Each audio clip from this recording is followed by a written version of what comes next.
श्री शिवाय नमस्तुभयम। दोस्तों, आप सभी लोग जानते हैं कि 1 नवंबर 2025 यानी शनिवार को पड़ रही है देवउठनी एकादशी व्रत। और दोस्तों, यह वह तिथि है जो कार्तिक मास में पड़ने वाली सबसे बड़ी तिथि है, क्योंकि यह कार्तिक मास पड़ने वाली है और इसका बहुत ही बड़ा और विशेष महत्व होता है। पूज्य गुरु जी ने कहा है कि अगर कभी भी मौका लग जाए और कार्तिक मास की देवउठनी एकादशी तिथि को पड़ जाए तो आप लोगों को 3 तुलसी पत्ते वाला उपाय तो अवश्य ही करना चाहिए। इन दोनों का संयोग बहुत ही कम आता है। इसी के साथ में गुरु जी ने अपनी शिव पुराण कथा में बताया है कि इस दिन आपको एक 3 तुलसी पत्ते वाला उपाय तो आपको अवश्य ही करना चाहिए, क्योंकि ऐसा दिन पूरे साल में सिर्फ एक ही बार आता है। और दोस्तों, आप सभी लोग जानते हो कि कार्तिक मास की शुक्ल पक्ष की एकादशी को देवउठनी एकादशी या प्रबोधिनी एकादशी कहा जाता है। हिंदू धर्म में इस दिन का बहुत ही खास महत्व है, क्योंकि इस दिन भगवान विष्णु 4 महीने की योग निद्रा से जागते हैं। कहानी के अनुसार एक बार भगवान विष्णु ने अपने शयन काल यानी चातुर्मास के 4 महीने तक क्षीर सागर में विश्राम किया था। इन 4 महीनों तक सभी शुभ कार्य जैसे विवाह, गृह प्रवेश, यज्ञ आदि बंद रहते हैं। लेकिन जैसे ही देवउठनी एकादशी आती है, भगवान विष्णु निद्रा से जागते हैं और फिर से सृष्टि के कार्यों में लग जाते हैं। इसलिए इस दिन से सभी शुभ कार्यों की शुरुआत दोबारा होती है। इस दिन सुबह जल्दी उठकर स्नान कर भगवान विष्णु और माता लक्ष्मी की पूजा की जाती है। कई जगहों पर प्रतीक स्वरूप भगवान विष्णु का विवाह माता तुलसी से किया जाता है, जिसे तुलसी विवाह भी कहा जाता है। ऐसा माना जाता है कि जो भक्त इस दिन सच्चे मन से भगवान विष्णु का व्रत रखता है, उसे अक्षय पुण्य की प्राप्ति होती है और जीवन में हर कार्य शुभ फल देता है। तो दोस्तों, जब भी देवउठनी एकादशी आए, भक्ति भाव से भगवान विष्णु की आराधना करें, तुलसी माता की पूजा करें और अपने जीवन में नई शुरुआत का संकल्प लें। और इस दिन का अगर सबसे बड़ा कोई उपाय है तो वह 3 तुलसी पत्ते वाला उपाय। तो दोस्तों, कार्तिक मास की देवउठनी एकादशी के दिन आप लोगों को इस 3 तुलसी पत्ते वाला उपाय को जरूर करना।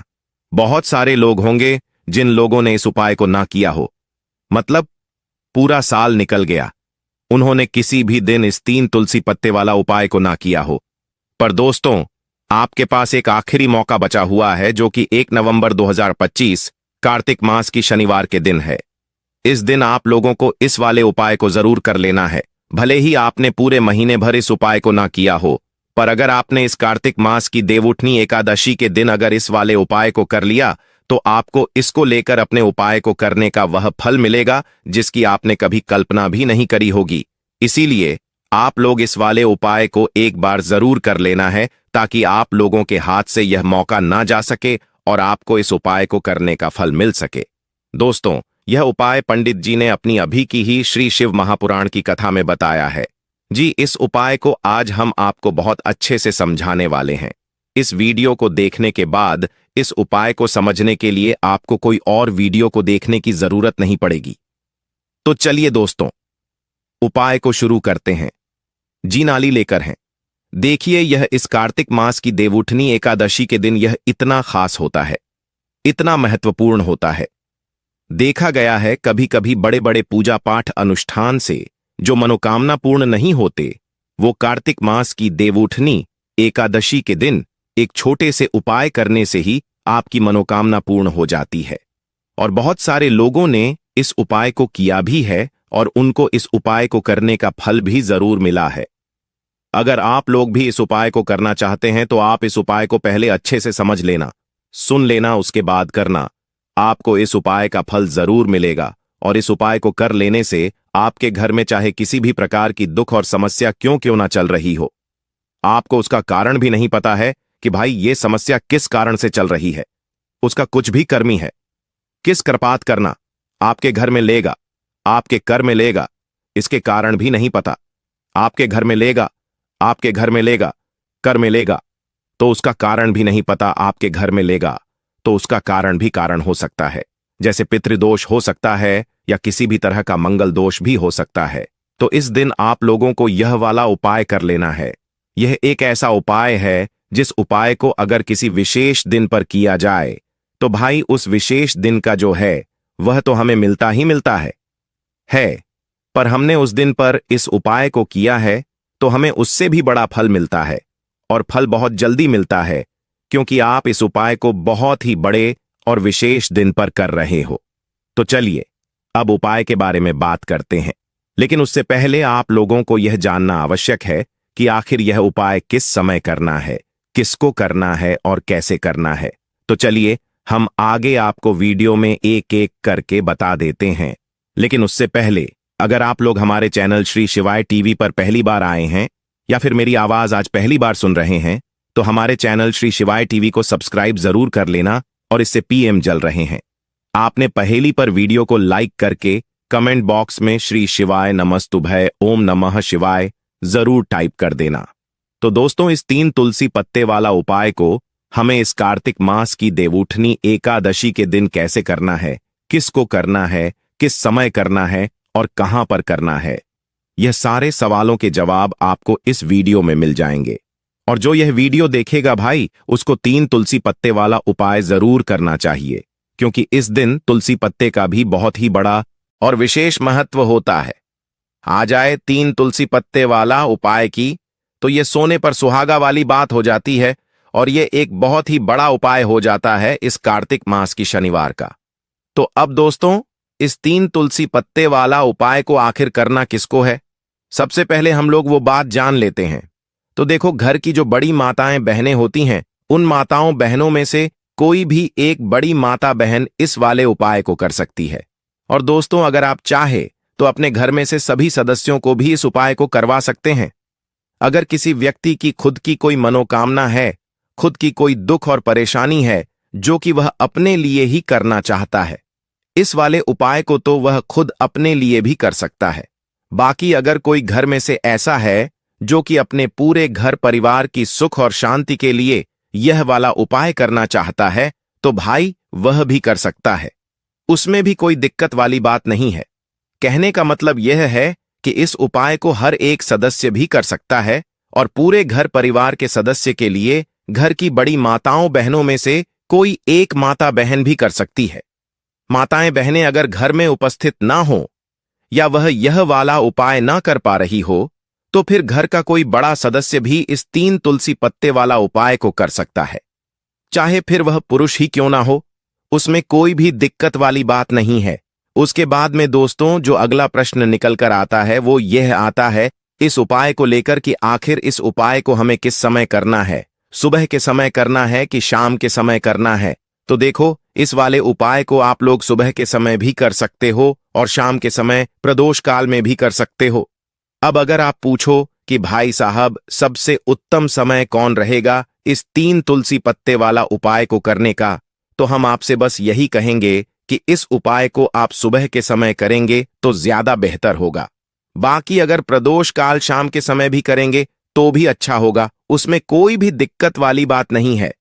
तो अब दोस्तों, जो अगली सबसे बड़ी और महत्वपूर्ण बात आती है वह यह आती है कि सुबह अगर हम उपाय को करेंगे तो हमें कितने बजे से लेकर कितने बजे तक के बीच में करना है, और शाम के समय प्रदोष काल में करेंगे तो हमें कितने बजे से लेकर कितने बजे के बीच में करना है। तो देखो, सुबह जितनी जल्दी हो सके आप उपाय को करने की कोशिश करना। बाकी अगर किसी कारणवश लेट भी हो जाओ, थोड़ी देर भी हो जाए, तो 10 या 11 बजे तक भी आप उपाय कर लेना, और 12:00 बजे से ज्यादा देरी ना हो। ठीक है, इस बात का ध्यान रखना। उसके बाद में दोस्तों, अगर शाम के समय प्रदोष काल की बात करें, प्रदोष काल का जो समय होता है वह शाम के 6 बजे से शुरू हो जाता है। मतलब शाम के 6 बजे से लेकर 7:00 बजे के बीच का जो समय होता है, यह समय प्रदोष काल का समय होता है। तो आप इस उपाय को 7 या 8 बजे के बीच में भी कर सकते हो। मतलब शाम के 6 बजे से रात 8:00 बजे के बीच में आप कभी भी इस वाले उपाय को कर सकते हो। उसमें कोई भी दिक्कत वाली बात नहीं है। तो देखो दोस्तों, सबसे पहला उपाय देखिए आपको क्या करना है। देखिए, कार्तिक मास की दिनों में विशेषकर विष्णु भगवान का पूजन किया जाता है। अब साथ ही साथ देवउठनी एकादशी तिथि का दिन भी पड़ गया है। तो ऐसा समझ लीजिए, आपके जीवन में धन भी आएगा, सुख भी आएगा, धन बढ़ेगा भी, और साथ ही साथ आपके जीवन के सारे संकटों को भगवान विष्णु जी, मां लक्ष्मी जी दूर कर देंगे। तो चलिए सबसे पहले बात कर लेते हैं सबसे पहले उपाय की, जो कि शनिवार वाले दिन आपको विशेष करना है। और इस उपाय को करने से आपकी कोई भी ऐसी इच्छा, कोई भी विश जो अभी तक अधूरी है, पूरी नहीं हो रही है, तो आपकी बड़ी से बड़ी विश और मनोकामना भी पूरी हो जाती है। जब आप देवउठनी एकादशी तिथि वाले दिन इस पहले उपाय को कर लेते हैं तो देखिए, आप सभी जानते हैं कि श्री हरि विष्णु जो है, उन्हें तुलसी दल सबसे प्रिय है। बिना तुलसी माता के श्री हरि विष्णु अधूरे हैं और बिना तुलसी पत्तों के श्री हरि विष्णु का भोग अधूरा है। अब श्री हरि विष्णु को प्रसन्न करके आप अपनी किसी भी मनोकामना को पूरा कर सकते हैं, क्योंकि श्री हरि विष्णु प्रसन्न हो गए तो आपकी कोई भी विश और इच्छा मनोकामना अधूरी नहीं रहेंगी। देखिए, हम सभी के घरों में माता तुलसी का पौधा अवश्य ही होता है। तो देखिए, हमें तुलसी जी के पौधे से सबसे पहले तो 3 पत्ते तोड़ने हैं। देखो, देवउठनी एकादशी वाले दिन आपको तुलसी के पत्ते नहीं तोड़ने हैं। तो देखिए, तुलसी जी के आपको 3 पत्ते तोड़ लेने हैं। और इन तुलसी जी के पत्तों को तोड़ने के बाद आपको एक चुटकी हल्दी भी अपने साथ में लेनी है। हल्दी के अंदर आपको जल मिलाकर के पेस्ट के रूप में तैयार करना है। और इसी के साथ में आपको एक दीपक भी लेना होगा। दीपक आप मिट्टी का भी ले सकते हैं, आटे का भी ले सकते हैं। और इस दीपक में आपको शुद्ध घी डाल के इसमें आपको लंबी रुई की बाती का प्रयोग करना है। देखिए दोस्तों, आपके पास है 3 तुलसी जी के पत्ते हैं। तो पहला जो तुलसी जी का पत्ता है, उस पर आपको सबसे पहले तो जो आपने हल्दी ली है उसकी एक बिंदी लगानी है। और पहला जो तुलसी जी का पत्ता है, आपके घर में भगवान विष्णु का चाहे कोई सा भी स्वरूप हो, चाहे लड्डू गोपाल जी का स्वरूप हो, या फिर भगवान कृष्ण की आपके मंदिर में प्रतिमा हो, या फिर भगवान श्री राम की प्रतिमाएं, उनके सामने आपको पहला तुलसी जी का पत्ता अर्पित करना है। अब देखिए दोस्तों, आपके पास जो 2 तुलसी जी के पत्ते हैं और आपके पास जो एक दीपक है, इन्हें आपको लेकर के पहुंचना है अपने ही घर में तुलसी जी के पौधे के पास में। देखिए, सबसे पहले तो आपके पास जो 2 तुलसी जी के पत्ते हैं, उन पर भी आपको हल्दी की एक एक बिंदी लगानी है। और उन दोनों ही तुलसी जी के पत्तों को आपको अपने घर में तुलसी जी के पौधे के वहां पर ही अर्पित कर देने हैं। और इस प्रकार से यह दोनों पत्ते भी तुलसी जी के पौधे के पास में अर्पित कर देने हैं। और इस प्रकार से करने के बाद अंत में जो आपके पास एक लंबी बाती का दीपक है, इसे आपको तुलसी जी के पौधे के पास में ही प्रज्वलित कर देना है। जो भी व्यक्ति अपने ही घर पर इस प्रकार से तुलसी जी के 3 पत्तों का यह उपाय कर लेता है, तो उसका परिवार हमेशा खुश रहता है। उसके परिवार में कभी भी कोई भी संकट उत्पन्न नहीं होता है। और यदि आपके घर में जो भी ग्रह क्लेश है, वह भी समाप्त होते हैं। तो इस प्रकार से यह सुंदर सा उपाय करना है। अब बात करते हैं अगले उपाय की। देखो, यदि आपके जीवन में आर्थिक संकट बहुत अधिक हो रहे हैं, धन की समस्या लगातार जीवन में बनी हुई है, 1 रुपयों को प्राप्त करने के लिए आपको बहुत अधिक मेहनत कर रहे हैं, तो आज रात्रि में सोने से पहले आपको कोई एक चमत्कारी दीपक का उपाय अवश्य करना है। या फिर यदि आपका जो व्यापार है, बिजनेस है, दुकान है, वो अच्छे से नहीं चल पा रही है, तो आज रात्रि में इस विशेष दीपक का उपाय आपको अवश्य करना चाहिए। देखो दोस्तों, दीपक हमारे घर में सभी नकारात्मक शक्ति को बाहर करता है। यह उपाय आपको साल में केवल 1 बार करने का ही मौका मिलता है। देखिए, इस उपाय के लिए आपको तुलसी जी की जो सूखी लकड़ी होती है, उसे ले लेना है। देखिए दोस्तों, यदि आपके पास पुरानी तुलसी जी की लकड़ी है तो उसे आप ले सकते हैं। और यदि आपके घर में तुलसी जी जो लकड़ी है वह सूखी हुई है, तो उसकी लकड़ी आप तोड़ के इस्तेमाल कर सकते हैं। लेकिन आपको ध्यान रखना है कि सूर्यास्त से पहले पहले ही आपको यह जो तुलसी जी की लकड़ी है, इससे अवश्य ही तोड़ लेना है। तो इस उपाय के लिए आपको सबसे पहले तो एक मिट्टी का दीपक लेना होगा। चाहे तो आटे का दीपक भी ले सके, क्योंकि आटे का दीपक सभी दीपक में सर्वोत्तम माना गया है। इस दीपक के अंदर आपको शुद्ध घी का प्रयोग करना होगा। और इससे दीपक के अंदर आपने जो तुलसी जी की लकड़ी ली है, उसे भी रख देना है। लेकिन यह जो तुलसी जी की लकड़ी है, इसमें आपको चारों तरफ अच्छे से घी लगा लेना है। देखिए, गुरु जी ने बताया है कि जो तुलसी जी की लकड़ी है, यदि आप उपाय करते हैं और बहुत ही शीघ्रता से जल जाती है, तो इसके लिए आपको एक कार्य करना है। आपको थोड़ी सी रुई ले लेनी है और उस रुई को आपने जो तुलसी जी की लकड़ी ली है, उस पर अच्छे से चारों तरफ लपेट देनी है। तुलसी जी की लकड़ी के ऊपर रुई लपेटने के बाद इसे आपको पूरा घी के अंदर डुबो लेना है। अब इसे आपको बाती के रूप में प्रयोग करना है। अब दोस्तों, इस दीपक को आपको प्रज्वलित कहाँ करना है? तो इस दीपक को आपको या तो भगवान विष्णु के सामने प्रज्वलित करना होगा, या फिर आपको भगवान श्री राम के सामने प्रज्वलित करना होगा, या फिर भगवान कृष्ण के सामने, यानी कि भगवान विष्णु के जो भी अवतार हैं उनके सामने आप यह दीपक प्रज्वलित कर सकते हैं। या फिर आप इस दीपक को माता तुलसी जी के सामने भी प्रज्वलित कर सकते हैं।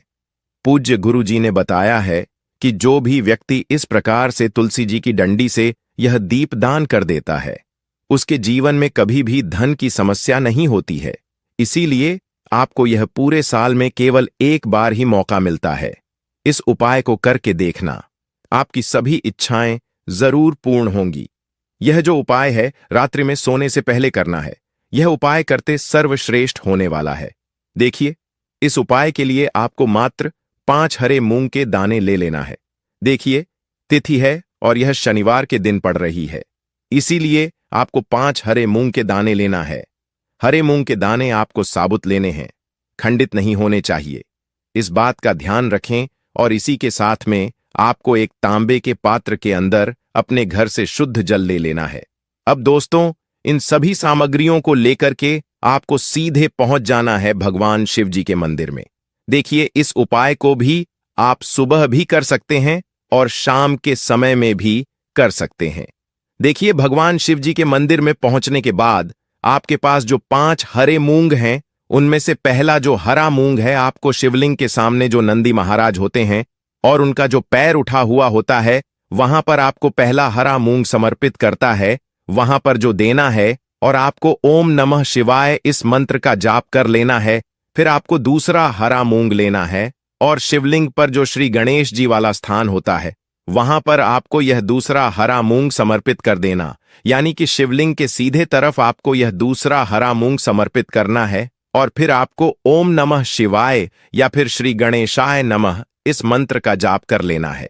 तीसरा, हरा मूंग का दान आपको भगवान शिव की सबसे प्रिय पुत्री माता अशोक सुंदरी वाले स्थान पर समर्पित करना होगा। शिवलिंग की जो जलाधारी होती है, जहां से जल बह के आता है, उसी जलाधारी के बीच में जो कहीं ना कहीं उठी हुई लाइन होती है सांप की आकृति के रूप में, वहीं पर आपको तीसरा हरा मूंग समर्पित करना है। और फिर आपको ओम नमः शिवाय इस मंत्र का जाप कर लेना है। अब दोस्तों, चौथा जो हरा मूंग है, उसे आपको भगवान कार्तिकेय जी का जो स्थान होता है शिवलिंग पर, वहां पर आपको ये चौथा हरा मूंग का दाना समर्पित कर देना है और आपको ओम नमः शिवाय इस मंत्र का जाप कर लेना है। अब दोस्तों, आपके पास जो 5वां और अंतिम हरा मूंग बचा हुआ है, उसे जल के पात्र के अंदर डाल देना है और इस हरे मूंग से युक्त जल से आपको भगवान शिव के शिवलिंग का अभिषेक कर देना है। धीरे धीरे समर्पित करते जाना है और लगातार आपको शिव महापुराण के मूल मंत्र श्री शिवाय नमस्तुभ्यम इस मंत्र का जाप करते रहना है। फिर आपको शिवलिंग के सामने बैठकर, यदि आप अपने बच्चों के लिए यह उपाय कर रहे हैं, यदि आप अपने बच्चों की बुद्धि, ज्ञान और विवेक के लिए उपाय कर रहे हैं, तो उसके लिए आपको प्रार्थना कर लेनी है। या फिर व्यापार में वृद्धि करने के लिए यह उपाय कर रहे हैं तो उसकी कामना करते हुए आपको प्रार्थना कर लेनी है। या फिर अपनी नौकरी के लिए कर रहे हैं, या फिर अपने इंटरव्यू के लिए, या फिर धन की प्राप्ति के लिए कर रहे हैं। जिस भी कामना के लिए आप उपाय कर रहे हैं, उसे परिपूर्ण करने के लिए आपको महादेव से प्रार्थना कर लेनी है और फिर आपको वापस अपने घर आ जाना है। पूज्य गुरु जी ने कहा है कि जो भी व्यक्ति इस उपाय को कर लेता है, तो यकीन मानिए आपके जीवन की जो सारे संकट, कष्ट और बाधाएं हैं, वह सभी समाप्त होंगे। अब हम बात करते हैं तीसरे विशेष उपाय। देखो, भाग्य का साथ आपको मिले तो गुरु बृहस्पति को मजबूत करना बहुत जरूरी होता है। इसीलिए पूज्य गुरुदेव ने एक बहुत ही सुंदर सा उपाय बताया था, जो कि है पीले चावल का थोड़े से अक्षत लेना, चावल लेना। अगर आपको ऐसा लगता है ना कि आपको किसी भी चीज में सफलता नहीं मिल पा रही है, किस्मत का साथ आपको नहीं मिल पा रहा है, तो पीले चावल लेना। पीले चावल कैसे करोगे? 11 चावल लेना, साबुत उसके अंदर पीली जो पीला चंदन है वह आपको मिला देना है और चावल को पीला रंग कर देना है। ठीक है। साथ में लेना है एक बेलपत्र और साथ में लेना है तांबे के पात्र के अंदर जल। ठीक है। यह तीनों सामग्री लेकर के शनिवार देवउठनी एकादशी के दिन सुबह से लेकर के रात्रि तक जब आपकी इच्छा हो तब आप यह उपाय कर सकते हैं। अब आपको क्या करना है? भगवान शिव के मंदिर में जाएंगे। जो एक बेलपत्र है वह माता अशोक सुंदर वाले स्थान पर आपको अर्पित करना है। डंडे का हिस्सा जलाधारी की तरफ हो, चाहिए उस प्रकार से आपको यह बेलपत्र अर्पित करना है। जब बेलपत्र अर्पित करोगे तब आपको कुंदकेश्वर